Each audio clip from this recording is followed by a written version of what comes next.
इतना तेज वो पदार्थ था जिससे उसको बेहोश किया गया था। और महाराज उठा और उसने आंखें मिलते हुए देखा। उसने कहा मैं कहां हूं? तो देखा महाराज अप्सराएं और देवदूत, और उन्होंने कहा जी तुम्हारा तो जैसी आराम हो गया, समझे, आपका तो काम हो गया, आप स्वर्ग में हैं ऊपर। और महाराज ऐसा प्रभाव डाला गया, उसको विश्वास हो गया कि मैं मर गया। और कहा गया कि आप स्वर्ग में हैं, पर आप देवराज इंद्र से तब मिल सकते हैं जब आप अपने जीवन के बारे में कन्फेस करें, अपना अपराध स्वीकार करें एक बार। अब महाराज वो चोर बोलने लगा,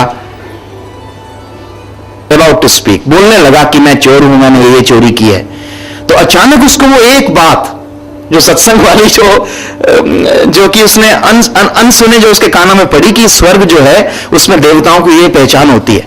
अब महाराज उसने देखा तो परछाई भी बन रही है, ये धरती भी खड़े हैं, ये स्वर्ग वर्ग नहीं है, चक्कर है ये मुझे पकड़ने का चक्कर रचा गया है। उसने कहा जी ऐसा है, देवराज इंद्र से तो मैं बाद में मिलूंगा, पहले मुझे राजा साहब से मिलवाओ। उन्होंने कहा राजा वाजा नहीं, तुम स्वर्ग में हो। उसने कहा जी मुझे तुम्हारी योजना का सब पता है, मुझे राजा से मिलवाओ, मैं एक बार राजा से मिलना चाहता हूं।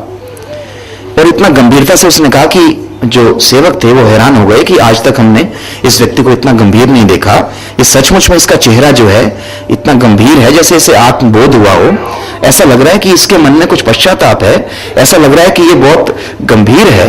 उन्होंने राजा के पास सूचना, राजा छुपा हुआ खड़ा था पीछे कि ये बोलेगा और हमें सबूत मिलेगा, हम पकड़ेंगे।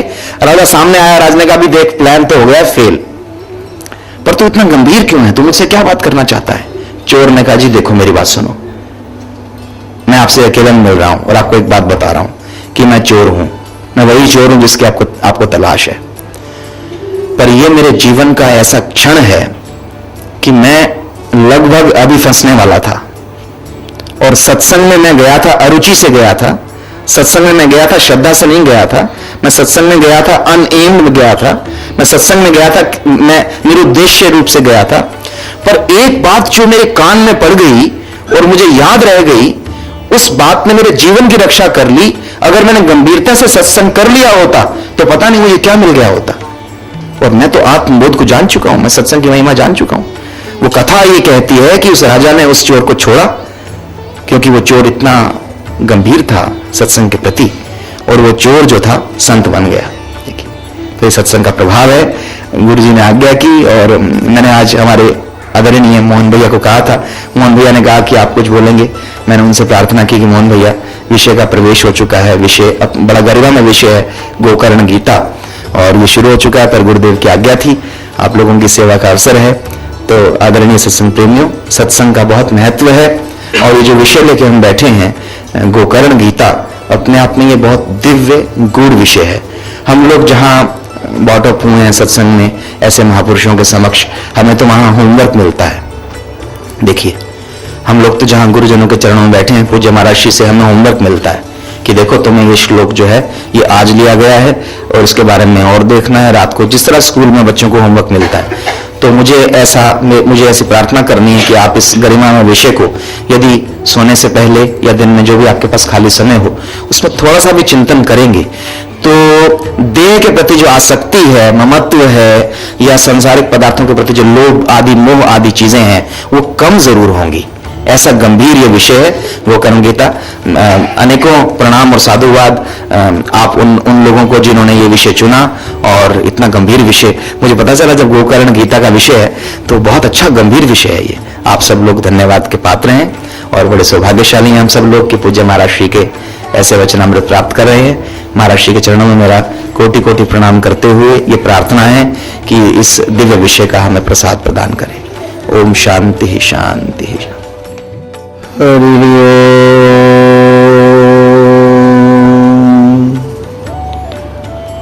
तारा नायक शेखरा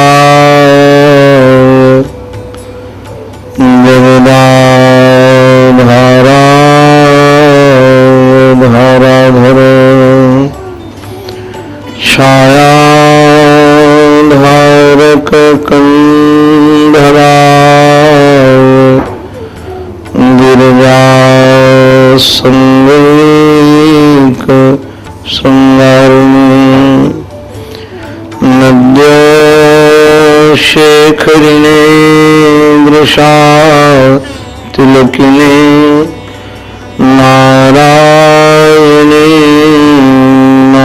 शास्त्रिणे नागेहि कंकणिने लगे लगे नाथाय सेमतिः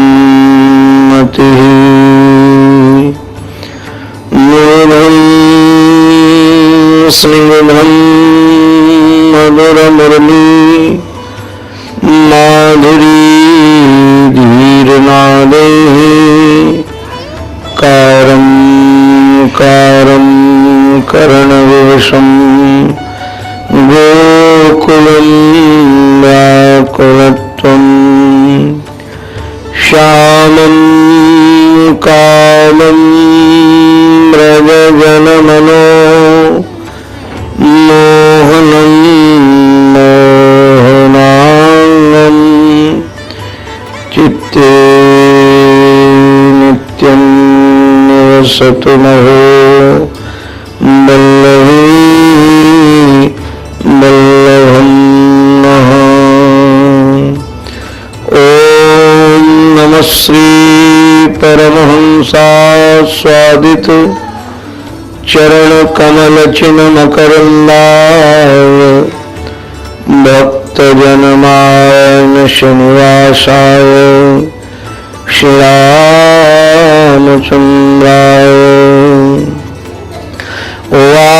वागीशायस्य वदने लक्ष्मीर्यस्य च वक्षसि यस्यास्ते हृदये सम्मे तं नृसिंहमहं भजे।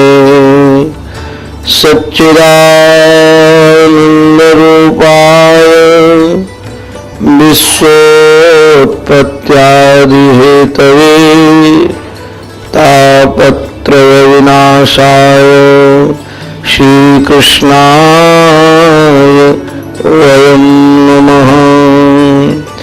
सद्गुरुं सद्गुणाधारं ध्यानगम्यं निरञ्जनम् अखण्डानन्दपादं वै भूयो नमाम्यहम् भूयो नमाम्यहम्। श्रीमन्नारायण नारायण नारायण श्रीमन्नारायण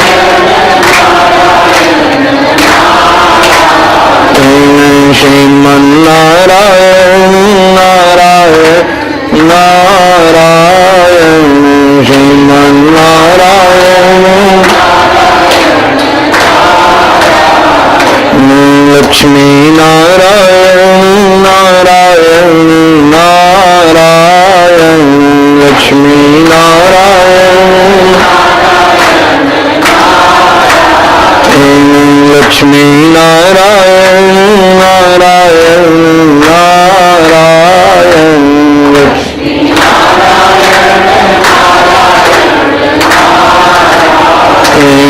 श्रीमन्नारायण नारायण नारायण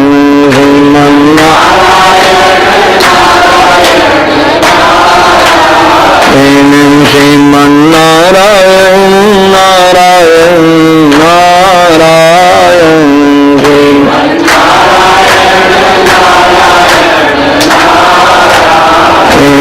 सद्गुरु नारायण नारायण नारायण सद्गुरु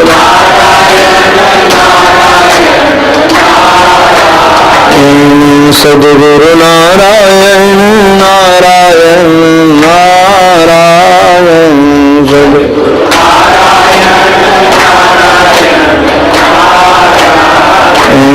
श्रीमन्नारायण नारायण नारायण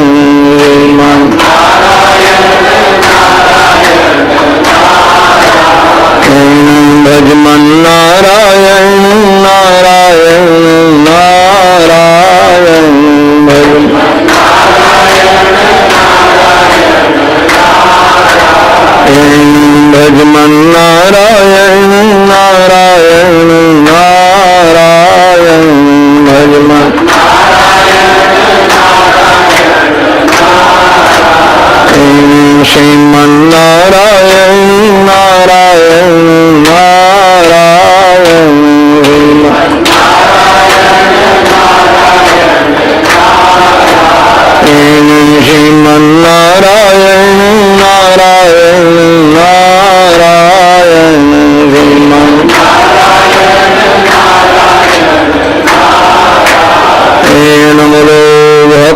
वत्सल भगवान की जय, सद्गुरुदेव भगवान की जय, वृंदावन बिहारी लाल की जय।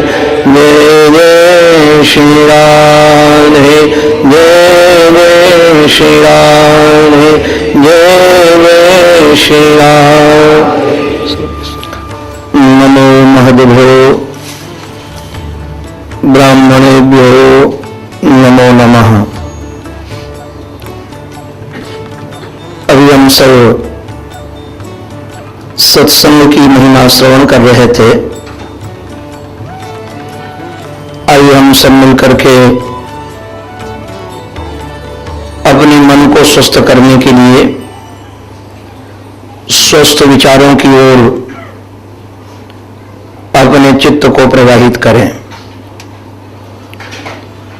संसार में सुखी रहने के लिए आवश्यक यह है कि हमारा ये भौतिक शरीर भी स्वस्थ रहे। इसके लिए स्वस्थ आहार की आवश्यकता है। अगर आपका स्वस्थ आहार विहार नहीं होगा तो आपका ये शरीर रोगी बन जाएगा, और शरीर रुग्ण बन गया तो आप संसार के सुखों का भी रस स्वादन नहीं कर सकते हैं। शरीर यदि स्वस्थ न हो तो न भौतिक जगत के सुखों का रसास्वादन होगा, न आध्यात्म जगत का ही आपको आनंद मिल पाएगा। प्रथम आवश्यकता है कि हमारा आप सबका शरीर स्वस्थ रहे, और द्वितीय आवश्यकता है, कई बार शरीर हमारा स्वस्थ होता है किंतु हमारा मन रुग्ण होता है। और ये जब मन रुग्ण होता है तो संसार की समस्त सामग्री आपके समीप हो, सुख सुविधा सम्मान से जीवन परिपूर्ण हो, उसके बाद भी हम क्या सुख पा पाते हैं। हमने कई बार देखा है दिव्य सैया है, साथ में सहयोगी दिव्य है, किंतु मन रुग्ण होने के कारण उसी सैया पर हमको नींद नहीं आती है। तो मन को स्वस्थ करने के लिए स्वस्थ विचारों की आवश्यकता है। जैसे शरीर को स्वस्थ रखने के लिए स्वस्थ आहार की आवश्यकता है, वैसे मन को स्वस्थ रखने के लिए स्वस्थ विचार की आवश्यकता है। जब तक हमारे जीवन में स्वस्थ विचार नहीं आएंगे तब तक ये मन स्वस्थ नहीं रहेगा। शरीर तो आपको व्यक्त रूप में, ये प्रकट रूप में दिखता है, और शरीर में जो रोग भी होते हैं वो भी दिख जाते हैं। ज्वर है तो पता चल जाएगा, खांसी है तो पता चल जाएगा, जुखाम है तो पता चल जाएगा, ब्लड प्रेशर हाई है तो पता चल जाएगा, डायबिटीज है तो पता चल जाएगा। किंतु विडंबना इस बात की है कि मन के जो रोग होते हैं होते ही अपने मन में दिखाई दूसरे देव के ऊपर देते हैं। तन के रोगों का तो लक्षण यह है कि जिस शरीर में होंगे उसी में लक्षित होंगे, किंतु मानस के जो रोग हैं, मन के जो रोग हैं, वो होते अपने मन में दिखाई देते दूसरे के मन में हैं, होते अपने अंदर हैं दिखते दूसरे के शरीर में हैं। ये मानस रोगों की एक विडंबना है। तो आइए हम सब मिल करके, और दुनिया में ऐसा कोई नहीं है, आप सब यहां रोगी बैठे हैं। तन के रोगी भले न हो किंतु मन के रोगी तो हैं ही। अब ये कई लोगों को अपने मन के रोग का पता है, कई लोगों को पता नहीं है।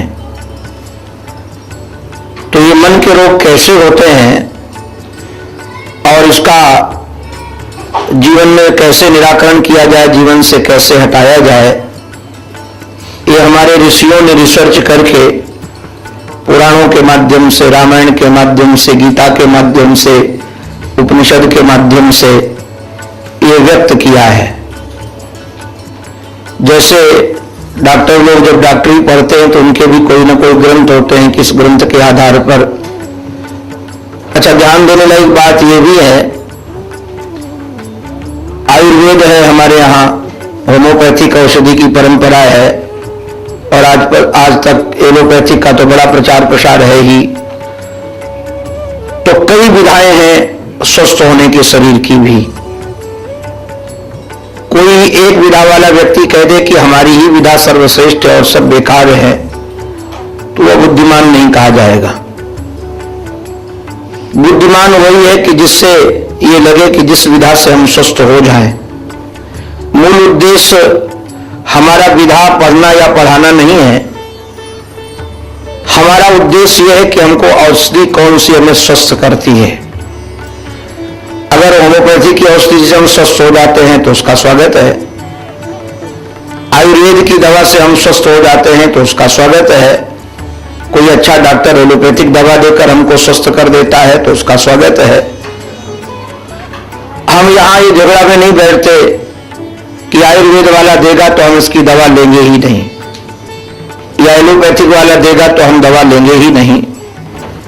जैसे आप ध्यान देंगे, शरीर को स्वस्थ करने की अनेक विधाएं हैं। आजकल और भी कई विधाएं प्रकट हो रही हैं, नेचुरोपैथी और क्या क्या नाम है आजकल। नाम शायद हमसे ज्यादा आप लोग जानते होंगे, क्योंकि उनका उपयोग हमसे ज्यादा आपको जरूरत पड़ेगी। तो झगड़े की बात यह नहीं कि ये दवा कहां से आई है, विचार की बात यह है कि उस दवा से हमको लाभ हो रहा है कि नहीं। तो ये विचार हमारे जीवन में क्रांति लाते हैं। आइए हम सब जो विषय यहां लेकर बैठे हैं, जिसका चिंतन कल मैंने प्रारंभ किया था, सामान्य सी एक कथा है। कथा में बहुत ज्यादा महत्व नहीं है तो दर्शन में ही। तुंगभद्रा नदी के तट पर एक नगर है, जिस नगर का नाम उत्तम नगर है। वहां सभी वर्णाश्रम व्यवस्था के लोग रहते हैं, धनाढ्य हैं। वहां एक पंडित जी रहते हैं, जिस पंडित जी का नाम है आत्मदेव,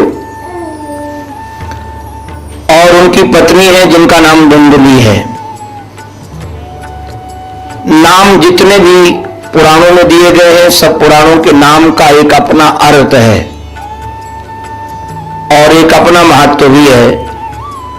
जैसे भगवान नारायण के सहस्त्र नाम है, विष्णु सहस्त्र नाम का आप लोग पाठ करते हैं, हमारे यहां तो गोपाल सहस्त्र नाम भी है। तो जो भगवान के नाम है, 1000 नाम है, ये तो एक सामान्य सी संख्या को हमारे गुरुजनों ने समाहित कर दिया कि आप इतने नाम लीजिए, कल्याण होगा। वैसे तो दुनिया में जितने नाम है सब भगवान के ही नाम है, किंतु ये नामों को जहां रखा जाता है प्रवचन करने की शैली में, उसका एक अपना महत्व होता है। भागवत में इसकी बहुत गरिमा का ध्यान दिया गया नामों का। कहीं ठाकुर जी का नाम वासुदेव रख दिया गया, कहीं गोविंद, कहीं गोपाल, कहीं मुरारी, कहीं अरिमर्दन, कहीं गिरधारी। तो नाम का अर्थ भी अगल बगल लीलाओं से आपको देखने को मिल जाएगा। तो ये नाम जो आत्मदेव है, ये बड़ा सार्थक नाम है। कल मैंने इसका आध्यात्मिक अर्थ आपके सामने रखा था। आत्मदेव के जीवन में संपत्ति बहुत है, सुविधाएं बहुत हैं, सम्मान बहुत है और योग्यता बहुत है। समाज में आत्मदेव का बड़ा सम्मान, पत्नी भी सुंदर मिली है। स्वभाव न सुंदर होने के कारण संसार से राग नहीं है, परमात्मा की ओर अनुराग है। कल मैंने निवेदन किया था कि जीवन में यदि अनुकूल वातावरण न मिले, मानो यदि स्त्री को पति अनुकूल न हो, तो ठाकुर जी को रोज धन्यवाद देना चाहिए, थैंक यू ठाकुर जी। अगर ये अनुकूल मिलते तो शायद इन्हीं के राग में हम फंस करके मर जाते, भगवान की ओर शायद कभी न बढ़ पाते, जिसके लिए आपने ये शरीर दिया है। अधिकतर हम लोग अनुकूलताओं को पाकर प्रसन्न होते हैं, प्रतिकूलताओं को पाकर दुखी हो जाते हैं। सत्संग की महिमा है, देखो सत्संग से विचार मिलेगा आपको, कि अगर प्रतिकूलताएं भी आपके जीवन में हैं वो भी आपको उन्नति की ओर ले जाने वाली है। महाराष्ट्र में एक संत थे, उनकी पत्नी ऐसी थी, कर्कशा में नाम ज्यादा नहीं लूंगा, घर में कुछ खाने को नहीं था।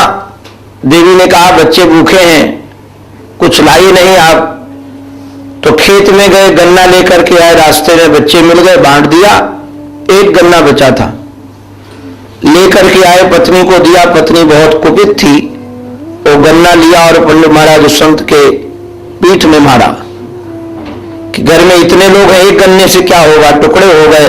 और नाचने को बोले क्या हुआ, मैंने सोच रहा था मैं कि गन्ना एक है, चूसने वाले कई हैं, तूने 2 टुकड़े कर दिया, बहुत अच्छा हुआ। अब ये सोच ही तो है, एक विचार ही तो है। वह ये भी सोच सकते थे कैसा दुर्भाग्य हमारा उदित हुआ है कि हमको ऐसी पत्नी मिली है कि हमारी परिस्थिति को समझती ही नहीं है।